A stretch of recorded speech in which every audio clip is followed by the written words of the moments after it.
After months of gaslighting, emotional manipulation, and secret affairs, a husband discovers the devastating truth about his wife's double life. In this raw, emotional Reddit-style confession, he shares the painful unraveling of his marriage, the shocking twists along the way, and how he found the strength to walk away. A gripping tale of betrayal, self-discovery, and survival. Hey Reddit, I never thought I'd be one of those people writing a novel here, but here I am.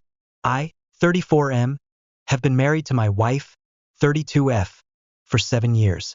We've been together for nearly a decade. No kids. We've had our ups and downs like any couple, but I always thought we had a solid foundation. Trust, communication, mutual respect. Or at least that's what I used to believe. The first cracks started to show maybe 6 or 7 months ago. First, I brushed it off as stress. She had taken on a new role at work. More responsibilities, longer hours, lots of travel. I was proud of her. She's smart, ambitious, and knows how to get what she wants. But then she started coming home late, really late. And when I asked how her day went, she'd give me the same vague answer every time. Busy. You wouldn't understand. That's when the lies started. Little ones at first. She'd say she was working late at the office, but I'd see photos on her Instagram stories of drinks with the girls. When I'd call her out, she'd say I was being controlling or paranoid, that I should trust her, that I was insecure and needed to get a hobby. I did start to feel like I was going crazy, like I was the one messing things up. So I backed off. I gave her space. I didn't press anymore when she'd go out for girls' night twice a week. I didn't ask who she was texting at midnight. I didn't question why she suddenly changed her phone password after years of sharing everything. But the thing that really got me? She stopped touching me. No hugs, no kisses, no sex, no interest, just coldness. Like I was a roommate she was slowly starting to hate. And anytime I brought it up, she'd say, "You're being needy. I'm exhausted. Why are you always making everything about you?" So yeah, that's where this all started. I had no idea I was about to stumble into the ugliest, most soul-crushing betrayal of my life. And I sure as hell didn't expect what I'd find on her phone the night everything unraveled. It happened on a Thursday night. She came home around 11:30 p.m., smelling like perfume that wasn't hers and with her makeup barely smudged, as if she just reapplied it before walking through the door. I was on the couch pretending to be asleep, just watching the door crack open. She didn't even notice me, went straight to the bathroom, humming to herself. That pissed me off more than anything, the humming. Like she was happy, carefree. My gut had been screaming at me for weeks, but I kept ignoring it. That night, though, I couldn't anymore. So I did something I never thought I'd do. I waited until she fell asleep and I went through her phone, before anyone jumps on me. Yes, I know, that's a massive breach of trust. But at that point, I knew something was off, and I needed to confirm it before I felt like I was losing my mind entirely. She had changed her password a few weeks earlier, but I guessed it. Her old dog's birthday. Figures. What I found made my stomach turn. Dozens of messages. Hundreds, maybe. Some were to a guy named J Lionface. Really? The emoji? And others to someone saved as Alyssa Wineglass, but very clearly not a woman. The texts weren't just flirty, they were explicit. Pictures, voice notes, plans to meet up, complaints about me. She was venting about how I was too soft, how I was emotionally needy, and how she wished I would just man up and let her live. In one message, she wrote, "He's clueless. I could walk in with your cologne on and he'd still think I was at book club, face with tears of joy, face with tears of joy." I remember reading that line over and over, just sitting there with the phone in my hand, the room spinning. That's when it hit me. I was the joke. I was the punchline in my own damn marriage.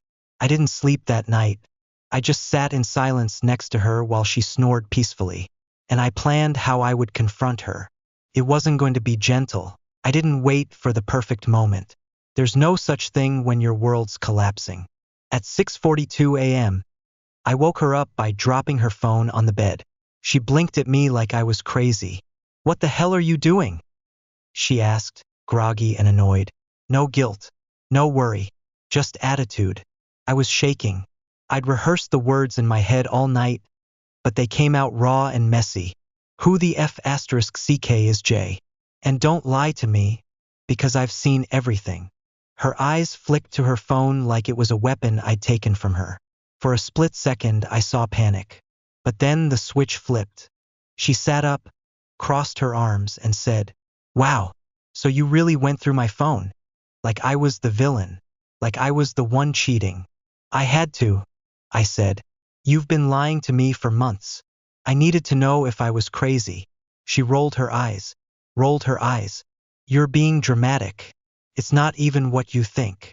"Then explain it. Go ahead. Explain the sexting, the pictures, the meetups, the part where you said I'm too soft and clueless." Silence. Then the gaslighting began. She said they were just flirty texts, that she never actually slept with anyone, that it was just harmless fun to make her feel wanted again, that I hadn't been present and she felt neglected. Neglected. I was bending over backwards for her, cooking, cleaning, giving her space, supporting her career, and she had the audacity to act like I was the one who let her down. Then she got mean. "Maybe if you actually acted like a man for once, I wouldn't have had to find attention elsewhere." That's when I laughed. Not because it was funny, but because it was insane. All of it. The lies, the deflection, the way she twisted everything to make herself look like the victim. I didn't yell. I didn't cry. I just stood up and said, "You're not even sorry. That's the part that breaks me." And I walked out of the room. I stayed in the guest room for the next 2 nights. I didn't leave the house. I didn't talk to anyone. I didn't eat much. I just sat there, going through every memory like a detective reviewing evidence from a cold case. The first day after the confrontation, she acted like nothing happened, made herself coffee, did yoga in the living room, played music on her Bluetooth speaker. I could hear her humming along to a Taylor Swift song, like she hadn't just burned our entire life down. By the evening, she finally came into the guest room and said, "Can we talk like adults now?" I almost laughed again, like I had thrown a tantrum, like the problem here was my tone, not the affair. She sat across from me, legs crossed, and laid it all out like she was giving a TED talk. "I never intended to hurt you. I was going through a rough time emotionally. You were distant and made me feel invisible. Jay was just someone who listened. It wasn't physical." "Not really." That last one, a straight-up lie. I asked, "So why did you text him about how amazing his mouth is and how you needed to change your sheets again after last night?" She blinked, tight-lipped. Then she flipped it again. "Okay, fine. We slept together, but only once, and I felt horrible about it. I was going to tell you. I swear. I've watched enough true crime to recognize someone lying through their teeth." She had zero remorse, no tears, no trembling voice, just this annoyed tone, like I was inconveniencing her by still being upset. She actually had the nerve to say, "You're really going to throw away our marriage over a mistake?" A mistake, like it was a wrong turn on the highway, not a conscious decision made over and over again. Text after text, lie after lie, body on body. That night, I packed a bag. I didn't leave the house. Not yet. But I wanted her to know something had shifted. I wasn't the doormat she thought I'd always be. After that last conversation, I went quiet. Not the cold shoulder kind of quiet, just done quiet. You know that numb feeling when you've cried out everything and your brain just clicks into survival mode? That's where I was. She kept trying to talk after that. Not to apologize. Not to take responsibility. But to manage the situation. Control the narrative. Every conversation was more damage control than honesty. She kept insisting it was just once. But her story kept changing. First it was just one night months ago. Then it became, okay, maybe twice. But it was before we started reconnecting. Reconnecting? We hadn't touched each other in nearly 3 months. And then I noticed something else. She had deleted a ton of messages from her phone. The texts I originally saw were gone. She must have cleared them after I confronted her. That's when I knew she wasn't sorry. She was scared. scared of what I'd find, scared of losing the comfort and stability I gave her. I wasn't a husband to her anymore. I was a backup plan. Plan B. A man she could emotionally and physically abandon, then pick back up when her fling lost interest. But here's the kicker. I found out Jay wasn't the only guy. Yeah. That's when the bottom really dropped out. She left her laptop unlocked one evening, and I saw she was logged into Messenger. I wasn't even trying to snoop at that point. I was literally just going to turn it off. But one tab was open, and the last message preview read, "I can't keep coming to your place with all these questions from my husband. It's getting risky. Different guy, different city, same emojis." My heart didn't even break this time. It just froze. I wasn't dealing with a mistake. I was dealing with a pattern. This wasn't one affair. This was a whole lifestyle. And I had been sleeping next to this stranger for years, thinking I knew her. I confronted her again that night. Calmly. I showed her the messenger thread. I asked who that guy was. Her face changed. Gone was the smugness, the fake concern. She looked cold, like someone who'd just been caught stealing but felt no shame about it. She didn't deny it, didn't even try. "So what? It's not like you were giving me what I needed anyway." That one hit me like a punch in the throat. I asked, "What exactly did I not give you? Loyalty? Stability? Love? Because I sure as hell gave you all of that." She stood up, arms crossed, voice sharp like a blade. "You gave me boredom. You gave me the same damn routine every day. You gave me vanilla sex, predictable conversations, and this constant needy energy like I was your emotional babysitter." There it was. The truth, or at least her version of it. All this time, I thought we were building something together. She thought she was stuck in a cage. I said, "If you were so unhappy, why didn't you just leave?" She shrugged. Because I wasn't ready to give up the house, the life, the safety net. I didn't want to start over just yet. That hit harder than any of the cheating. I wasn't a partner. I was a utility. She didn't love me. She loved what I provided. You know what she said right after? "You're not exactly a prize either, so don't act like I ruined some perfect fairy tale." I walked away. Again. This time I called my brother and told him everything. I needed someone to hear me and believe me. Someone who wouldn't say, "Maybe it's just a phase," or "Marriage is hard."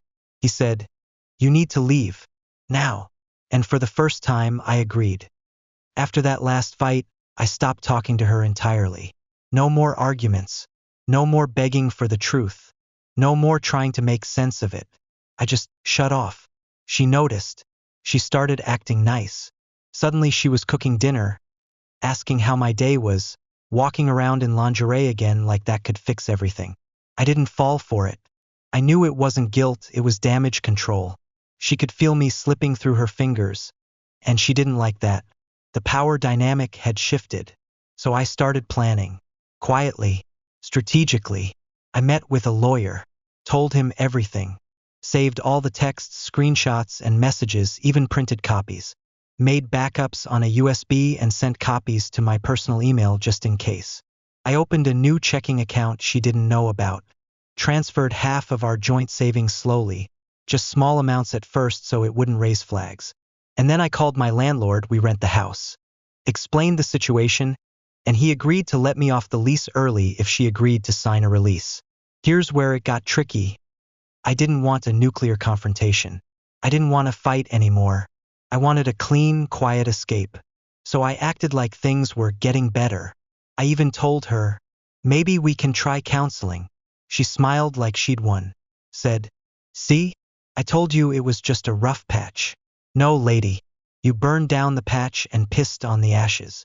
While she was booking a therapy session we'd never attend, I was packing boxes and sending them to my brother's place, one at a time. She didn't notice. Or maybe she didn't want to notice. I set a date. May 5th. That would be the day I walked away from the wreckage. But the universe had other plans. Because just days before I was going to leave, I got a message from Jay. Yeah. Him. And what he said changed everything. It was a random Tuesday night. I was finishing up boxing the last of my books when I got the message request on Instagram from someone named Jason R. At first, I didn't recognize the name. Then I saw the profile picture. Same guy from the photos on her phone. Jay lion-faced. The guy she swore was just one stupid mistake. The message? It was short. Hey man, I think we need to talk. About her. I didn't know you existed until yesterday. My heart stopped. I stared at the message for a solid 2 minutes, my brain trying to catch up. I replied, I'm her husband. So yeah, we definitely need to talk. He responded almost immediately. We exchanged numbers and spoke on the phone for nearly 2 hours. Turns out he was also being lied to. She told him she was separated, that I was basically out of the picture, and that I was this controlling, clingy ex who couldn't let go. She even showed him fake texts. One she faked using my name, making it look like I was stalking her. He said they'd been seeing each other for almost 8 months. Regularly. Dinners. Hotels. Even a weekend work retreat that was actually a trip with him. He was shocked. Furious. Not even just at her, but at himself. Jay wasn't just some sleazy guy trying to wreck a marriage. He genuinely thought she was single. She'd played him too. He said, I'm not proud of this, man. But I want you to know if I'd known the truth, I never would have gone near her. Then he told me something that made my blood run cold. She wasn't just seeing him. There was another guy, someone he caught her texting while they were together.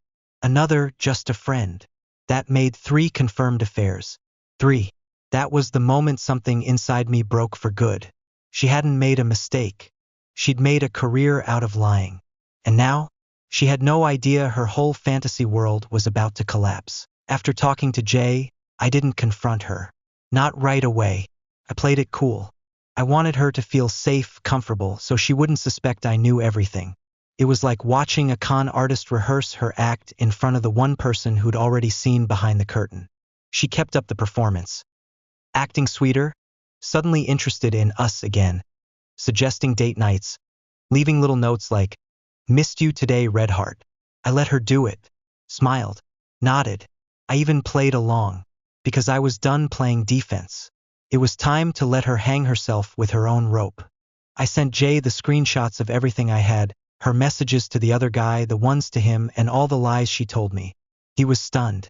Said, she's a different person with me, like a completely different personality. That tracks. She was a chameleon.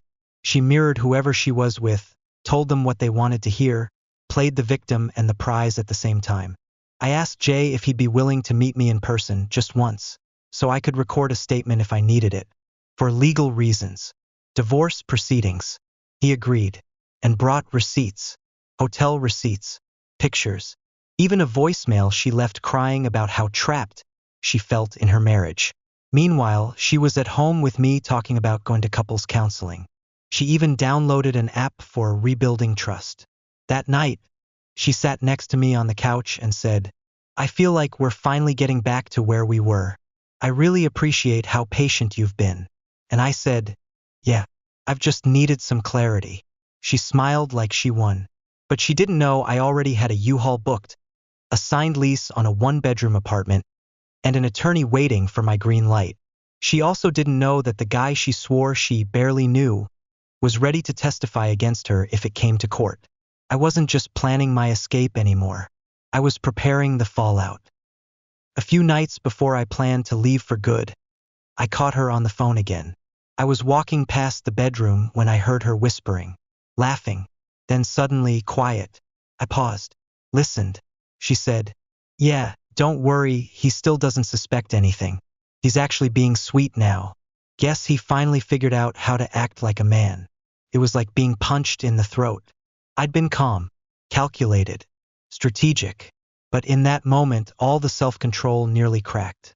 She came out of the bedroom pretending like she'd just been watching TikToks. You want a glass of wine? She asked. I looked her dead in the eyes and said, who were you on the phone with? She didn't flinch. Alyssa. Why? Alyssa again. The imaginary best friend she always pulled out when she was hiding something. I didn't respond. I just walked past her, straight into the bathroom, closed the door, and stared at myself in the mirror. And I said out loud, quietly but with finality, you're done here. That was the last straw. I didn't sleep that night. I finalized everything, made sure the lawyer had all the documents, sent my landlord the signed release from her, packed the final box, and then I wrote her a letter. 3 pages. Not emotional, not dramatic, just facts. I laid it all out. The names, the lies, the receipts, the patterns, the way she systematically dismantled our marriage and expected me to thank her for it. I ended it with, "By the time you read this, I'll be gone. Don't call. Don't text. Don't try to spin this. You had chances. You used me. You broke every promise we made. Now you get to sit in the silence you created." Then I left the letter on her nightstand and walked out. I didn't look back. The drive to my brother's place felt like the longest and shortest trip of my life.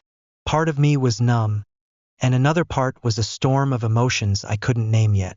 The next few days were a blur of calls, meetings with lawyers, and letting close friends and family in on what happened. The support I got was overwhelming, and exactly what I needed. She didn't call. She didn't text. The silence was deafening. But then, a week later, she sent a lawyer's letter, full of lies, claims that I was the one who neglected her, that I'd been emotionally abusive, and that she wanted half the house, even though we rent. I forwarded everything to my lawyer. We were ready. What hit me hardest was the emotional roller coaster. I'd felt anger, betrayal, sadness, disbelief. But in the quiet moments, loneliness crept in. I'd lost not just a wife but my best friend, or at least the version of her I thought I had. Still, every time that wave came, I reminded myself, I'm not responsible for someone else's choices. Moving out felt like ripping off a band-aid, painful but necessary. My new apartment was smaller, emptier, and quieter than what I was used to. I missed the familiar routines, the little jokes, even the annoying things about her. But most of all, I missed feeling like I mattered. Counseling helped, not for the marriage but for me. Processing the betrayal, understanding the emotional manipulation, and learning to trust myself again took time. I started working out again, picked up old hobbies, and reconnected with friends I'd neglected. It wasn't a fresh start overnight, but a slow rebuilding.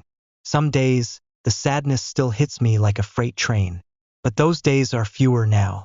I learned that healing is messy and not linear, and that's okay. If there's one thing this nightmare taught me, it's how to listen to my gut and not ignore the red flags. When she started shutting me out and getting defensive, I should have pushed harder instead of backing down. I learned that love isn't supposed to feel like walking on eggshells or constantly questioning reality. It's not about excuses or rough patches. It's about respect and honesty. Also, don't be afraid to ask for help. Whether it's friends, family, or a professional, you don't have to go through this alone. And finally, if someone cheats and lies to you, it is okay to walk away. You deserve better. If you're reading this because you suspect something's off, trust yourself. You're not being paranoid. Your feelings are valid. Don't ignore the signs just because it's easier to pretend everything's fine. Keep evidence if you can. Texts, emails, anything that can help you see the truth clearly later on. And when you confront, prepare yourself mentally for all kinds of reactions. Liars can be surprisingly good at turning the tables and making you feel guilty. Remember, your self-worth is not tied to someone who disrespects your trust. Walking away isn't failure, it's survival. And if you choose to stay, make sure it's because there's genuine remorse and effort, not just because it's comfortable or familiar. Looking back, this was the hardest thing I've ever gone through. It shattered my worldview, my sense of safety, and a lot of my self-confidence. But it also forced me to grow stronger and clearer about what I want and deserve. If my story can help even one person avoid the same pain, it's worth sharing. Trust your instincts, protect your heart, and never settle for less than honesty and respect. Thanks for reading Reddit. If you've been through something similar, I'm here to listen. Sometimes just knowing you're not alone makes all the difference. OP out.